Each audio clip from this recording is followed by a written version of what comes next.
십계명 8번째입니다. 출애굽기 20장 15절입니다. 같이 합독하시죠. 시작. 도적질 하지 말지니라. 우리말로 하더라도 이게 9글자밖에 안 되고 히브리 글자로 하기엔 딱 2마디입니다. 이제 지속적으로 이렇게 이제 앞으로 이제 얼마 남지 않았습니다. 9번째 계명, 10번째 계명 남았는데 이렇게 9번째로 이렇게 왔는데 짤막하게 하나 읽으니까 이게 별로 마음에 크게 와닿지 않는 건 아닌가 하는 이렇게 걱정도 한번 해봅니다. 우리 성도님들 이렇게 도적질하지 말지니라 했을 때 이 상황이 어떤 상황인지 늘 마음에 이렇게 담아두셔야 됩니다. 제가 이제 할 얘기 많은데 앞에 자꾸 이제 잔소리한 것 같아서 안 하려고 하지만 또 한마디 해야 될 것 같습니다. 여기 이 대목은 신의 광야에서 신의 산에서 하나님 앞에 말씀을 받는 그 대목입니다. 출애굽한 지 50일이 되지 않았습니다. 홍해 바다가 뚝 잘라진 경험을 50일 전에 아주 그냥 세포에 절절하게 가지고 있는 사람들이 주를 만나고 말씀을 듣는 그 대목입니다. 주님 말씀하십니다. 온 세계가, 출애굽기 19장 5절 6절 말씀입니다. 온 세계가 내게 속했다. 그러니 너희는 내 말을 잘 듣고 내 계명을 지키면은 너희는 내 소유가 되겠고, 내 소유란 말은 그저 그냥 내 것이란 말이 아니라 나의 보화, 나의 보물이 될 것이다. 이런 말씀입니다. 너희가 내 말을 듣고 내 계명을 잘 지키면 너희는 내 모든 민족들 앞에서 나의 보물이 될 것이다. 나의 소유가 될 것이고 나의 거룩한 백성이 될 것이다. 또 제사장 나라가 될 것이다. 이렇게 말씀하셨습니다. 내 말, 여기 오늘 말씀도 있는 거죠. 도적질하지 말지니라. 이 말씀 앞에 있는 말씀입니다. 너희는 내 보화, 내 소유가 될 건데 내 보물 같은 자들이 될 것이고 거룩한 백성이 될 것이고 또 제사장 나라가 될 것이다. 그러면 이스라엘 국민, 이스라엘 백성만 목적을 두고 하신 말씀이 아니었습니다. 온 세계가 내게 속했는데 너희가 내 말을 듣고 내 계명을 지키면 제사장 나라가 될 것이다. 너희들로 말미암아 저들도, 너희들이 문둥병자같이 여기는 저들도 복음을 알게 될 것이고 내 안에 들어오게 될 것이다. 그 말씀이 숨어 있는 것 아니겠습니까? 그리고 하시는 말씀이 20장 2절 말씀 계속해서 이제 강조를 하는데 아무리 강조해도 지나칠 말씀이 아닙니다. 나는 너를 애굽 땅 종되었던 집에서 이끌어낸 너의 하나님 여호와니라. 이렇게 말씀하셔요. 너희는 예전에 히브리 노예였다. 430년 동안. 근데 주님께서 말씀하시죠. 바로에게 내 백성을 보내라. 이렇게 말씀하셨습니다. 바로가 볼 때는 히브리 노예지요. 재산에 불과합니다. 아무리 죽여도 누가 이렇게 말할 수 없는 노예, 곧 사유 재산에 불과한 것이죠. 그런데 주님께서 말씀하셨어요. 천지의 주인 되신 왕 되신 하나님께서 말씀하시는 겁니다. 내 백성을 보내라. 그 말씀이 무엇이겠습니까? 내가 왕이고 저들은 내 백성이다. 내 소유다. 내 보화다. 내 거룩한 백성이다. 저들을 내가 제사장 나라 삼을 것이다. 그 말씀을 하시는 거거든요. 그리고 오늘 말씀이 있는 것입니다. 십계명 말씀이 다 있는 것이죠. 오늘 그 중에 도적질하지 말지니라 그 말씀을 보고 있는 것입니다. 우리 이제 이렇게 살인하지 말지니라, 간음하지 말지니라, 도적질하지 말지니라, 네 이웃에게 거짓 증거하지 말지니라 했을 때 나는 자유하구나 이렇게 생각하십니까? 제가 이제 계속 드리는 말씀이 뭐냐면 우리는 이 말씀에 대해서 누구도 자유할 수 없는 자입니다. 이 중에 혹시나 나는 이 말씀에 자유하다 한다면 틀림없이 단언하건대 교만한 것입니다. 말씀과 관계가 없는 것입니다. 난 자유하다. 하나님의 말씀이고 하나님의 계명인데 하나님의 생명인데 거기서 자유하다. 무슨 말씀이겠습니까? 나는 죽었다 그 말이겠죠. 자유할 수 없는 것입니다. 가끔씩 이제 우리 성도님들과 지금 이제 코로나 4단계라 하더라도 식사할 기회가 있습니다. 그러면 이제 이렇게 여쭤보시죠. 저도 여쭤볼 때가 있습니다. 제가 대접할 때도 많이 있는데 그러면 이제 제가 여쭤보지요. 왜 그러냐면 제 앞에 있는 분이 참 소중하기 때문에 그분이 정말 기뻐하는, 또 이렇게 같이 대화하고 식사할 때도 그분이 기뻐하는 걸 사드리고 싶어서 여쭤봅니다. 또 반대로 또 이제 대접받을 때도 있지요. 그래서 여쭤봅니다. 그럼 저는 꼭 이 말씀을 합니다. 저는 무엇을 먹는가가 중요치 않습니다. 사실 그렇습니다. 뭘 먹어도 사실 얼마나 만족하겠습니까? 이 땅이 엄청 비슷하지요. 중요한 것은 누구와 먹는가입니다. 라고 말씀을 드립니다. 진짜 그렇습니다. 무엇을 먹는가 중요하지 않지요. 하다못해 라면을 끓여 먹는다 하더라도 내가 사랑하는 분과 같이 먹는다 한다면 이 라면이 얼마나 맛있겠습니까? 내가 정말 힘들어하고 내가 어려워하는 분과 정말 엄청난 그 음식을 먹는다 하더라도 그것이 뭐 맛있겠습니까? 어디로 들어가는지 모르는 거죠. 불안하고 두렵고. 중요한 것은 누구와 먹는 것 아니겠습니까? 오늘 말씀을 들을 때도 마찬가지입니다. 도적질하지 말지니라 라는 말씀을 어떤 판사에게 듣는다 한다면 그저 도적질하면 안 되겠구나. 경찰관에게 듣는다 한다면 하면 안 되겠구나. 선생님에게 듣는다 한다면 그렇구나. 윤리적으로 살아야지. 도덕적인 사람이 돼야지. 그것 아니겠습니까? 근데 이 말씀을 하시는 분은 보통 분이 아닌 거예요. 우리를 지으신 우리의 주인 되신 그분으로 말미암아 듣는 말씀입니다. 그러면 얼마나 정말 또 이 행간에 숨어 있는 말씀들이 많이 있겠습니까? 오늘 그 말씀을 보도록 하겠습니다. 많은 분들이 이제 문자적으로 볼 때 도적질하지 말지니라 보게 되면서 뭘 보겠습니까? 이웃에 있는 또 사람들의 사유 재산과 어떤 소중히 여기는 어떤 물질을 보겠죠. 보면서 하나님께서 이웃의 사유 재산을 보호하도록 신적인 명령을 내렸구나 라고 생각할 수도 있을 것 같습니다. 틀리진 않을 것 같습니다. 근데 다시 한번 고민하는 것은 뭐냐면 그것만 있겠는가? 하나님께서 은도 내 것이고 금도 내 것이다 말씀하신 분께서 사실 제가 오늘 말씀의 제목을 소유냐 생명이냐 라고 정했습니다. 유명한 책도 있죠. 소유냐 존재냐 이런 책도 있지만 저는 소유냐 생명이냐 했을 때 누가복음 12장 15절에 보게 되면 어떤 사람이 와서 이렇게 하죠. 주님께 와가지고 이제 이렇게 선생님 우리 형에게 아버지의 유산을 혼자 먹으려고 하는 것 같은데 좀 나눠 가지라고 이렇게 한마디 해주세요. 이렇게 말했습니다. 그러니까 이 사람아 누가 나를 이렇게 재산이나 분배하고 재판관으로 보내느냐 하시면서 소유에 대한 말씀을 이어서 하신 말씀이 바로 이 말씀입니다.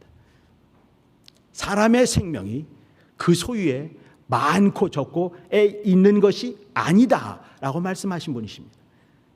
소유에 많고 적음이 중요치가 않다. 사람의 생명은 거기에 있지 않다. 그럼 어디 있겠습니까? 그 말씀을 하고 계시는 그분께 있는 것이죠. 예수님이 생명이시기에 하나님이 생명이시기에 하나님께 생명이 있는 것 아니겠습니까? 우리가 여기 지금 8계명을 보고 있는데 9계명 지나서 9계명은 이제 거짓말하지 말라 아니겠습니까? 제가 이제 3주 후에 이 말씀을 여기서 전하도록 하겠습니다. 근데 10계명 10번째를 보시게 되면 이웃의 집 그리고 이웃의 소유를 탐하지 말라 이렇게 말씀했습니다. 이웃의 집, 아내와 남종, 여종과 나귀와 말 또 이런 것들, 육축들 그러니까 이웃의 소유, 이웃의 집을 탐하지 말라라는 이웃의 소유에 대한 말씀이 10계명, 10번째 계명에 있습니다. 그러면 이 모든 계명이 집약되어 있는 이 10가지 계명 중에 중복되고 오버랩되는 그런 계명을 주님께서 말씀을 하셨겠습니까? 그렇지 않은 것이죠. 물론 그러면 도적질하지 말지니라가 그러면 이웃의 소유를 탐하지 말라라는 말과 전혀 무관하겠는가? 그렇지 않다고 보입니다. 자, 그렇다면 우리 다시 한번 이제 좀 이게 이 도적질하지 말지니라라는 이 말, 도적질이란 말이 있는데 이제 이 도적질한 말이 성경에서 어떻게 쓰여졌는지를 다시 한번 볼 필요가 있을 것 같습니다. 도적질하지 말지나 딱 두 글자거든요. 구약 성경에 도적질 또 훔치다 이런 말은 57번 등장을 합니다. 대략 보게 되면 이렇게 그룹핑을 하게 되면 한 9가지 10가지 정도밖에 되지 않습니다. 많은 건가요? 밖에는 아닌 것 같습니다. 그러니까 10가지나 되는 거죠. 그죠? 그 중에 가장 많은 것 중에 한 가지가 뭐냐면 그 당시 팔레스타인 동네에 살고 있는 이제 여기 이제 이렇게 이 히브리 공동체에 보게 되면 가장 중요한 재산이 그 당시 뭐겠습니까? 양, 그러니까 소, 양, 염소 같은 육축 아니겠습니까? 이들은 유목민 출신이기 때문에 이렇게 이제 소, 양, 염소 훔치지 말라, 도적질하지 말라 하면서 이제 이거 훔쳤을 때는 몇 배로 배상을 해야 되는지 이 얘기가 쭉 나와 있습니다. 그 다음은 은, 금 이것입니다. 은, 금 훔치지 말라 이런 말씀이 있는 거죠. 또 돈과 금품도 있습니다. 우리 성도님들 이거 보게 되면 어떻습니까? 여기 이제 여호수아 보게 되면 여리고성을 무너뜨린 다음에 어떤 사람이 아간이죠. 훔친 것들 금, 은 있는 거 아시지요? 훔쳤을 때 그 다음에 이제 이렇게 하나님과 연관되는 그런 죄 때문에 그가 어떻게 되는지 우리 잘 알고 있습니다. 이것이 일상적으로 많이 있었던 것입니다. 그 다음에가 중요한데 그것이 뭐냐면 사람을 훔치는 것입니다. 우리식으로 말하면 유괴가 되겠지요. 사람 훔치는 것, 사람을 후린다 이렇게 표현을 했습니다. 사람을 훔치는 것. 그 창세기 31장에 보게 되면 요셉이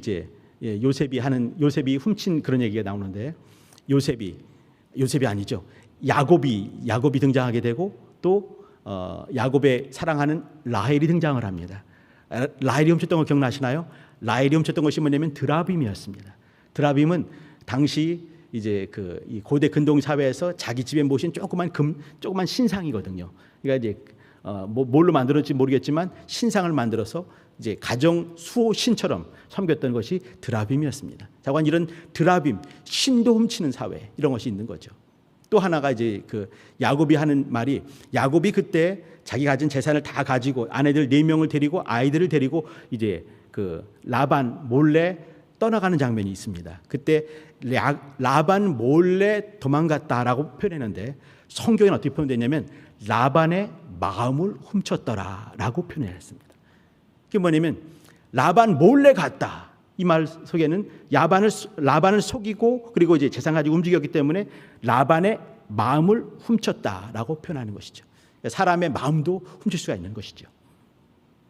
또 이제 40장 넘어가게 되면은 요셉이 등장을 하는데 요셉이 이제 이렇게 보디발의 아내가 동치마자 했을 때 도망가게 되면서 이제 이 사건이 있지 않습니까? 근데 그 중에서 자기를 소개한 장면이 있습니다. 나는 히브리 사람인데 이렇게 팔려오게 됐다라고 말했을 때 이제 이렇게 표현하면서 그저 형들이 팔았다는 정도가 아니라 도적질 당해서 내가 이곳으로 오게 됐다라고 표현을 했습니다. 그러니까 이 요셉이 말할 때 나는 도적질 당한 형님들로부터 도적질 당해서 이곳에 온 사람입니다라고 말을 하는 것이죠. 그러니까 사람도 도둑질 당한다. 또 사람의 마음도 도둑질 당한다. 또 사람의 시신도 도둑질하는 사람들이 있었습니다. 여기 이제 사무엘 하에 보게 되면은 사울과 요나단이 죽었을 때 이제 이렇게 목을 베우고 그리고 이제 시체를 걸어놓지 않습니까? 근데 사람들이 가서 그것을 가지고 왔습니다. 그때 가져올 때도 훔쳐서 가져왔다라고 표현을 했습니다. 근데 이거 보게 되면 사람의 시신도 훔쳐갈 수 있겠구나 알 수가 있는 것이죠.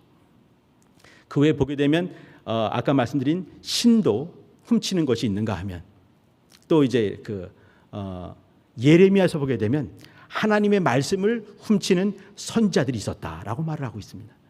이 보게 되면 이제 훔친다는 내용, 도둑질하는 내용들이 이렇게 은금이 있는가 하면 돈이 있는가 하면 육축이 있는가 하면 사람도 있게 되고 사람 시체도 있게 되고 또 사람의 마음도 훔치게 되고 또 신까지 훔치는 것이 우리 인생들이구나라는 것을 알 수가 있습니다. 그러면 이 중에 도적질하지 말지니라 했을 때 목적가 등장하지 않습니다. 무엇을 훔치지 말라, 이웃의 소유 훔치지 말라 이렇게 하지 않았습니다. 그냥 막연하게 도적질하지 말라 이렇게 말씀했습니다. 그러면 무엇일까요? 물론 이제 제가 말씀드린 전부 다가 맞을 것입니다. 그 중에 딱 하나만 방점을 찍어달라 하면 무엇이겠습니까? 육축이겠습니까? 아니면 드라빔 같은 것이었겠습니까? 사람의 마음이었겠습니까? 사람이었겠습니까? 오늘 제목을 잘 보시면은 소유냐 생명입니다. 생명이냐입니다. 당시 히브리 공동체에게 주신 이 말씀 속에 하나님께서 도적질하지 말지나 했을 때 그저 이웃의 사유 재산을 보호하라라는 정도로 말씀하셨겠는가?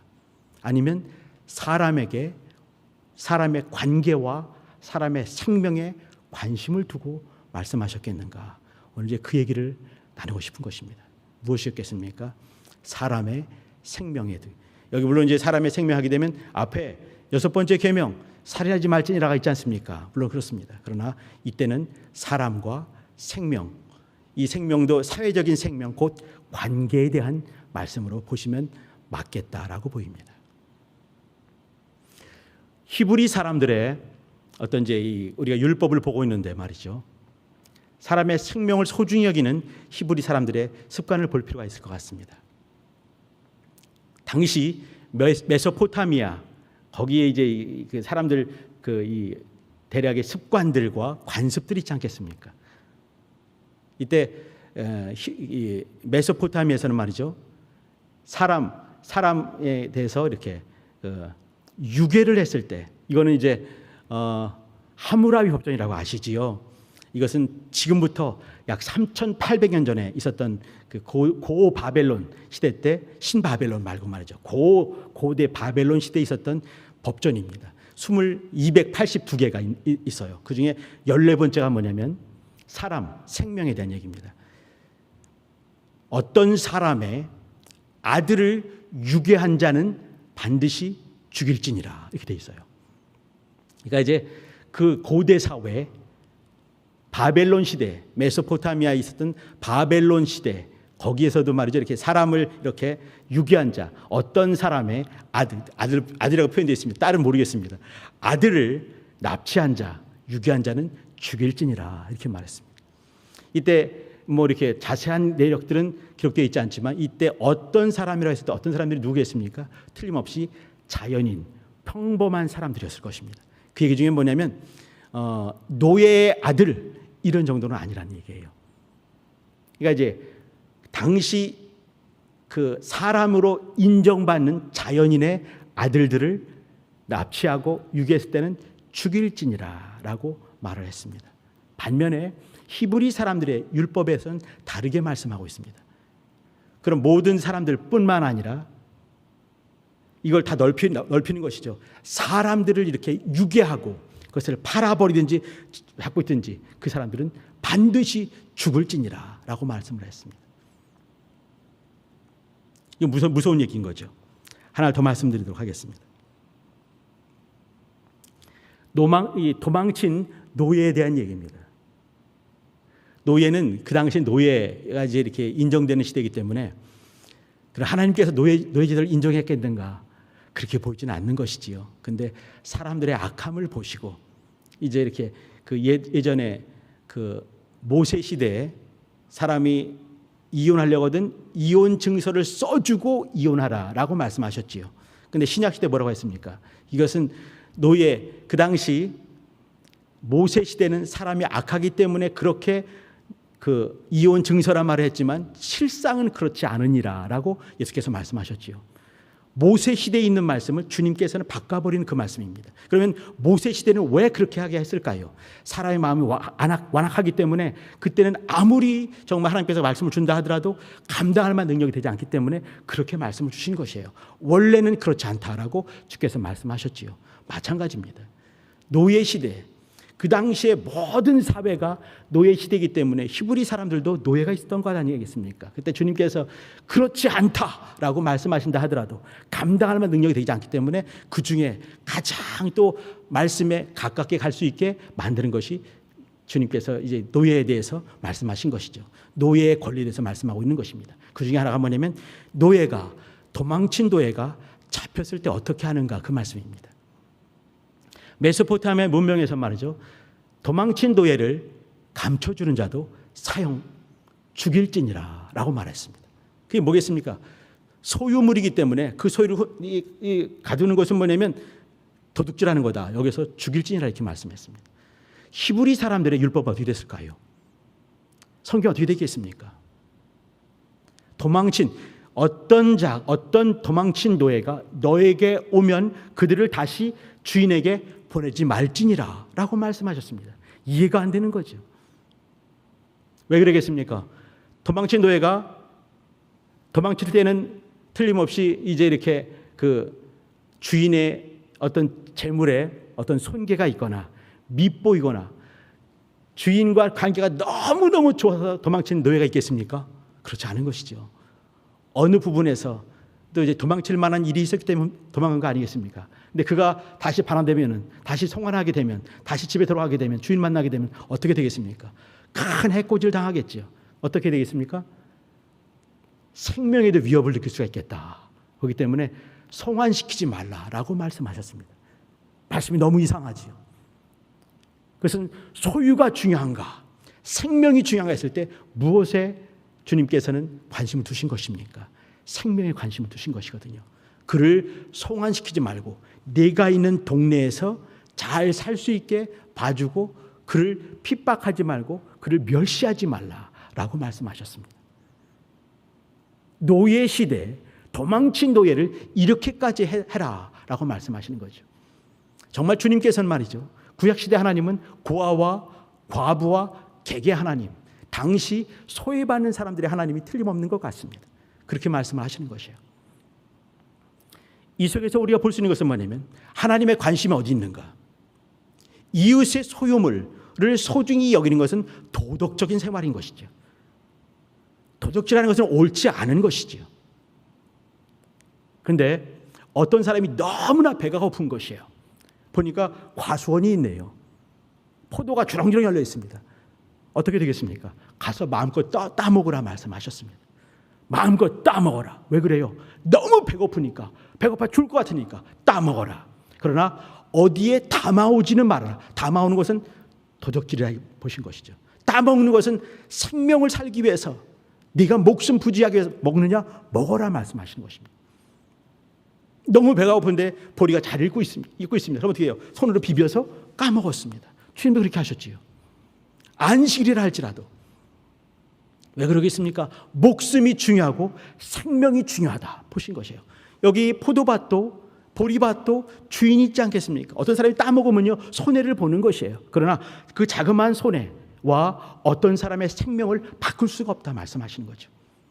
주님께서 뭘 보시냐면 사람을 보시는 것입니다. 또 옆집 재산을 귀히 여기면서 옆집 사람과 관계를 소중히 여기신 것이에요. 생명, 사람을 소중히 여기고 생명을 소중히 여기시고 관계를 소중히 여기시면서 공동체를 보시는 것입니다. 다시 말씀드리면 히브리 사람들, 하나님의 백성이라 말하는 히브리 사람들, 히브리 공동체를 보시는 것입니다. 신약적으로 말씀드리면 주의 몸된 교회, 관계를 보시는 것이고 사람들을 보시는 것이 물질, 재산, 돈 그것 정도가 아니라 사람의 목숨과 사람의 생명과 또 관계를 보시고 공동체를 보시면서 하시는 말씀이었습니다. 하나님의 시각으로 본다는 것, 하나님의 가치를 가지고 가치롭게 보는 것, 사람을 볼 때 돈과 물질 정도가 아니라 하나님의 백성이다, 하나님의 소유다, 하나님의 보화다, 하나님의 귀한 백성이다, 또 하나님께서 하나님의 형상으로 지으신 존재고 예수께서 핏값으로 사신 그런 사람으로 보는지 아니면 어떤 가치로 보는지 돈의 가치와 물질의 가치로 보는지 다르게 보는 것이죠.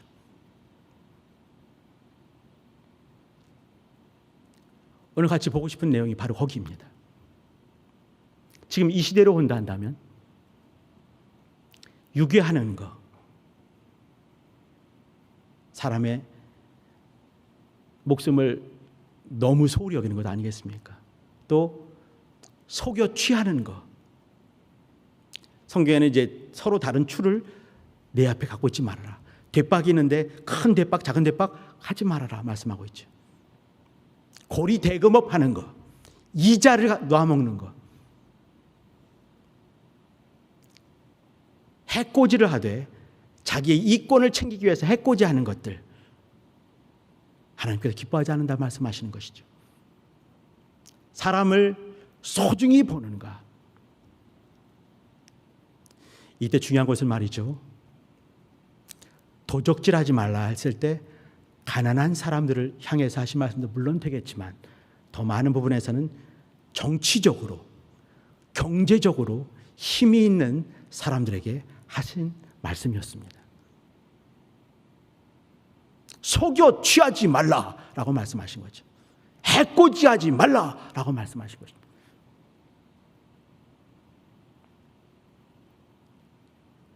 어떤 장로님이 계셨습니다. 그 장로님 이제 아들이 삼형제가 있었는데 삼형제가 전부 다가 그 대학의 유명한 교수님들이 되었습니다. 그 삼형제 되는 그 교수님들이 우리 아버지가 어떤 분인지 하는 그 내용입니다. 단적으로 얘기를 하는 거죠. 그 옛날이었습니다. 지금은 말이죠, 어디 가서 이렇게 뭘 따게 되면은 그 도둑질 되는 거 아니겠습니까? 근데 그 당시에는 예전에 안 그랬어요. 저도 이제 옛날에 자랐을 때 그 경기도 끝자락에 자라면서 그냥 사 먹는 참외, 얻어먹는 참외보다 더 맛있는 참외가 뭐겠습니까? 몰래 서리에 먹는 참외였습니다. 그러면 서리에 먹을 때도 보더라도 혼나지 않았어요. 혼나는 게 이거죠. 예끼 이놈아, 인제야 왜요? 그러면은 순 밟지 않게 조심해라 이놈아 이렇게 말씀하세요. 제가 서리에 먹을 때도 순 밟지 않게 조심해서 따먹어라 이렇게 하셨거든요. 그걸 못 먹게 하거나 신거거나 그렇지 않았어요.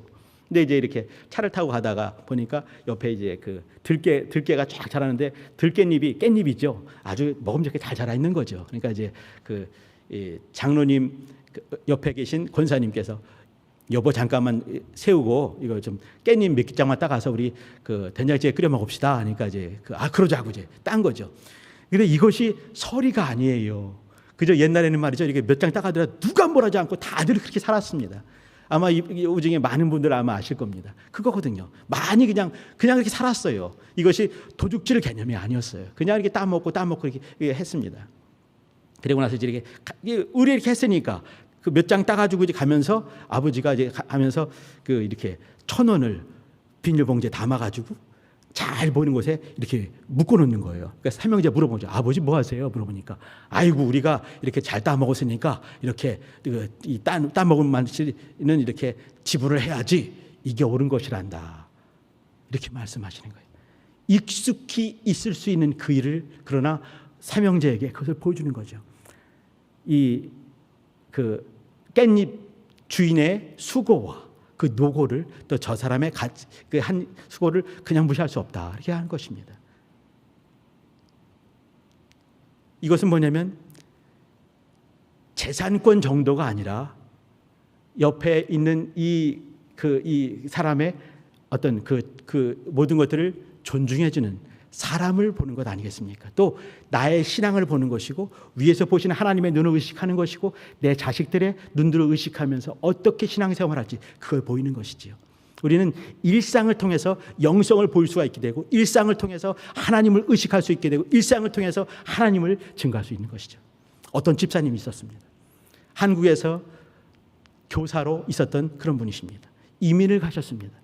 이민 가게 되면 언어 잘 되지 않고 하기 때문에 뭐 하겠습니까? 대부분이 슈퍼마켓을 하거나 아니면은 세탁소를 많이 했다고 하더라고요. 이번에 세탁소를 하기로 했습니다. 근데 이제 맨날 세탁소 조그맣게 구멍가게처럼 하는 것이죠. 근데 사람들이 오고 가면서 옛날에 나는 선생님이었는데 지금 어떻게 해요? 김씨가 되고 간 거죠. 김씨 이렇게 미스터 김이 되는 거 아니겠습니까? 그가 신앙생활하는 걸 알기 때문에 김집사 하는 사람도 있긴 있지만 선생님이라고 부르는 사람은 아무도 없는 거예요. 자존심도 상하기도 하고 일도 힘들기도 하고 막 시험 드는 것이죠. 그래도 불구하고 그는 이는 신앙이 있었기 때문에 늘 어떤 곳에 후원하고 선교사님 늘 후원하면서 그 조금 받는 거 가지고 쪼개면서 신앙생활을 예쁘게 하면서 이렇게 있었습니다. 김집사지요. 근데 어느 날 보니까 이제 이렇게 세탁물을 보다 보니까 세탁물 안주머니에서 2,700불이 있었습니다. 약 300만 원 있는 것이죠. 깜짝 놀란 거죠. 갑자기 마음에 탁 드는 생각이 있었습니다. 그러나 생각을 털어버리는 거죠. 자존심 상하기도 하고 일도 힘들고 자존심도 상하는데 이거는 또 이 돈은 나를 또 시험까지 하네 투덜거리면서 그걸 잘 모셔놨습니다. 며칠 후에 이 주인이 왔습니다. 한마디 했습니다. 일도 힘든데 나를 이것으로 시험하는 거요? 한마디 하면서 그대로 내줬습니다. 이 사람이 깜짝 놀랐습니다. 감사하다 하고 가버렸습니다. 단 줄 알았어요. 근데 얼마 만에 다시 또 왔습니다. 이 사람이 누구냐면 큰 항공회사의 부사장이었습니다. 항공회사 어떻습니까? 늘 세탁물들 얼마나 많이 나오겠어요. 그렇죠? 근데 이것을 맡길 만한 사람이 잘하는 사람이 있었는데 이 사람이 바뀌어지게 되면서 세탁 공장을 운영할 사람을 물색하고 있었는데 이 사람이 아이고 일도 힘든데 이것으로 사람 시험 들게 합니까? 줬는데 그 생각이 나는 거예요. 이렇게 와서 하는 말이 뭐냐면 당신 나와 같이 일합시다. 당신 세탁소 공장을 운영하실 마음 없습니까? 운영할 마음이 없겠습니까? 그 이후로 700명을 데리고 일하는 사장이 되었습니다.